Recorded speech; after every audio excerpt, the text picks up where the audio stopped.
Imagine this. For 6 incredible years, a lone robot explorer, about the size of a golf cart, roamed the surface of Mars.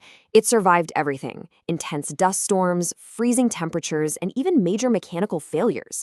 Its name was Spirit, and its story is truly one of the greatest adventures in the history of exploration.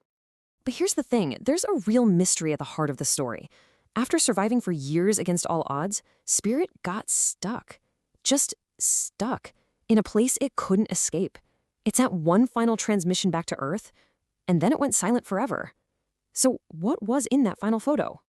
For more than 2,200 days on Mars, this little rover was basically us on another planet. It was our eyes, our hands, our geologist on the ground. But in the end, the red planet itself claimed it. This is the story of that final transmission and the incredible journey that led up to it. To really understand how it all ended, we've got to go back, way back to the very beginning. Okay, let's rewind the clock. It's January 2004. A spacecraft is just hurtling towards Mars, carrying our little robotic geologist. But to actually get to the surface, it has to survive what NASA engineers kind of grimly call the 7 minutes of terror. And this process, it's just sheer controlled violence. First, it slams into the atmosphere at hypersonic speed, and its heat shield is glowing hotter than lava. Then a parachute rips open to slow it down. Rockets fire to break its fall, and then, in what's gotta be a move of calculated madness, it's wrapped in giant airbags and just dropped. It bounces across the Martian landscape nearly 30 times before finally rolling to a stop. A perfect, if totally heart-stopping, landing. And out of this airbag cocoon rolled Spirit. Now you have to understand, this wasn't just a rover, it was a mobile geology lab.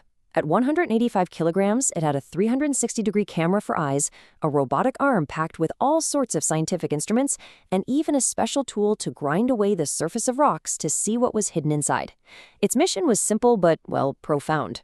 Follow the water, find any evidence that Mars was once a wet and possibly even a living world. So, the hunt began. But Mars, well, it's not exactly a friendly place. The challenges started coming almost immediately. Get this, just 17 sols in, that's Martian days, a software bug sent Spirit into this endless loop of reboots. And from 225 million kilometers away, engineers had to perform what was basically remote digital surgery to save it. And they did. But then, on Sol 159, a much more serious problem popped up. The front right wheel just seized up. It totally stopped turning. For a 6-wheeled rover, this was a potential death sentence. The motor was drawing 3 times the normal amount of power, threatening to drain its batteries for good. The mission, which was only designed to last 90 days, looked like it might be over right then and there. But the team at NASA, well, they are nothing if not creative. Their solution was just incredible. They decided to turn Spirit all the way around and drive it backward. Yeah, this allowed the rover to drag its lame wheel behind it, which put a lot less stress on the other 5 motors and totally saved the mission. So for over a year, Spirit drove backward across Mars, its broken wheel carving this shallow trench in the red soil behind it. It was this visible reminder of its injury, a scar on the face of another world. And that scar was about to lead to something absolutely astonishing. You see, as the wheel was churning up the soil, it exposed a patch of startlingly bright material. When Spirit analyzed it, the results were just breathtaking. It was 90% pure silica. Here on Earth, you only find that kind of concentration in places like volcanic hot springs, environments that are just teeming with microbial life. It was a perfect example of how a complete disaster turned into one of the mission's biggest discoveries. It was the best evidence yet of a past habitable environment on Mars. And the discoveries just kept coming. Later, Spirit analyzed a rock they nicknamed Comanche and found high concentrations of magnesium iron carbonate. Now, why does that matter? Because this mineral only forms in neutral, non-acidic water, the kind you'd find in a calm, Earth-like lake, not some harsh volcanic spring.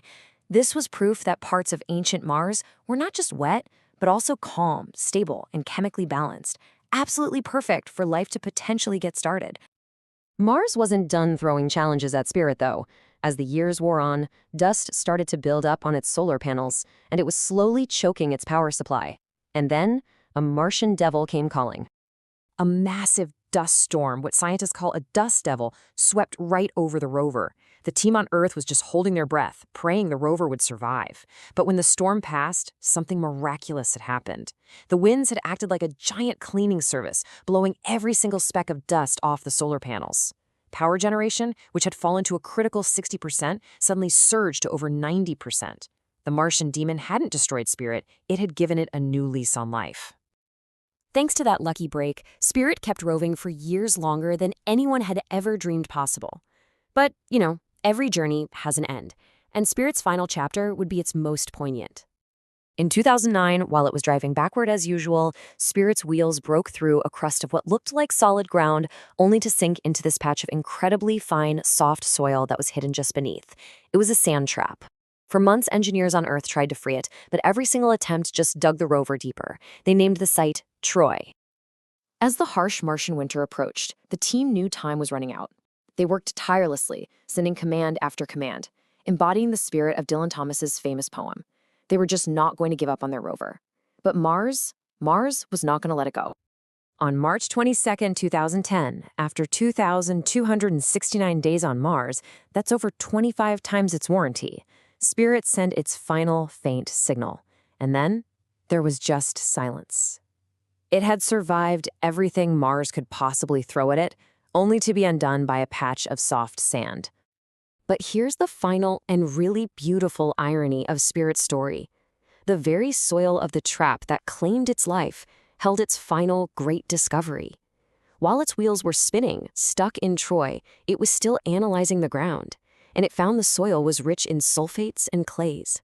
These are minerals that can only form in the long-term presence of water. The place that became its grave was also the strongest proof it ever found of Mars's watery past. Spirit's mission didn't truly end with its silence. Not at all.